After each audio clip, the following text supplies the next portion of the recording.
Surat textile માર્કેટના વેપારીઓ પાસેથી 1.32 કરોડની ઠગાઈ કરનાર મહાઠગ મેહુલ જાગાણીને મુંબઈથી ઇકોસેલની ટીમે ઝડપી પાડ્યો છે. સુરત ટેક્સટાઇલ માર્કેટમાં અલગ અલગ વેપારીઓ પાસેથી 1.32 કરોડના કાપડનો માલ ખરીદી પેમેન્ટ નહીં આપી છેતરપિંડી કરનાર આરોપીને ઇકોસેલની ટીમે મુંબઈથી પકડી પાડ્યો છે.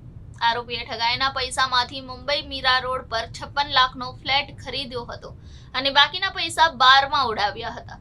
સુરત ટેક્સટાઇલ માર્કેટમાં ભવ્ય ટેક્સટાઇલના નામે કાપડનો વેપાર કરતા પ્રફુલભાઈ લક્ષ્મણભાઈ ભરોડિયાએ ક્રાઇમ બ્રાન્ચમાં ફરિયાદ દાખલ કરાવી હતી. કાપડ દલાલ અશોક કુમાર તેજરાજ છાજેડ જૈન, નવકાર એજન્સીના ઓનરને આશા એન્ટરપ્રાઇઝના પ્રોપરાઇટર મેહુલ પ્રવીણભાઈ જાગાણી, કાયરા ટ્રેડિંગના જિગ્નેશ દક્ષિણા, કલાકૃષ્ણના ચૈતાલીબેન વેદ, ગ્લોબલ કોર્પોરેશનના અંકુશ મહેશ્વરી, રિયાલેબલ એન્ટરપ્રાઇઝના રફીક યુસુફ બાયક, યુનિક ફેબ્રિક્સના ભાગીદારો રાહુલ જૈન, રાજન ચૌહાણ અને વિલાયક કોર્પોરેશનના માલિક રાજનભાઈ, રામટેક્સ ફેબના માલિક મેરા સંપદી, સંદીપ ઠાકર તથા રેયોન એન્ટરપ્રાઇઝના અમિત ઉમેશ શર્મા સાથે મળી કાવતરું રચ્યું હતું.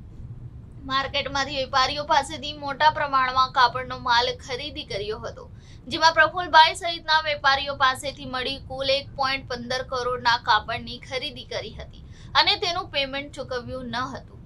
આરોપી મેહુલ પ્રવીણભાઈ જાગાણી લાંબા સમયથી નાસ્તો ફરતો હતો.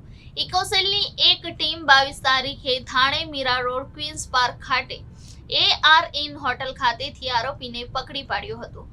તેને પ્રફુલભાઈ પાસેથી તથા અન્ય વેપારીઓ પાસેથી કુલ 58.17 લાખનો માલ ખરીદ્યો હતો. આ સિવાય બીજા ગુનાના ફરિયાદીઓ પાસેથી કુલ 1.32 કરોડનો માલ ખરીદી ઠગાઈ કરી હતી. આરોપીએ આ નાણાંમાંથી મીરા રોડ ખાતે આવેલ ઓસવાલ ઓર્ચર્ડ બિલ્ડિંગમાં જાન્યુઆરી 2023માં 56 લાખનો ફ્લેટ ખરીદી કર્યો હતો.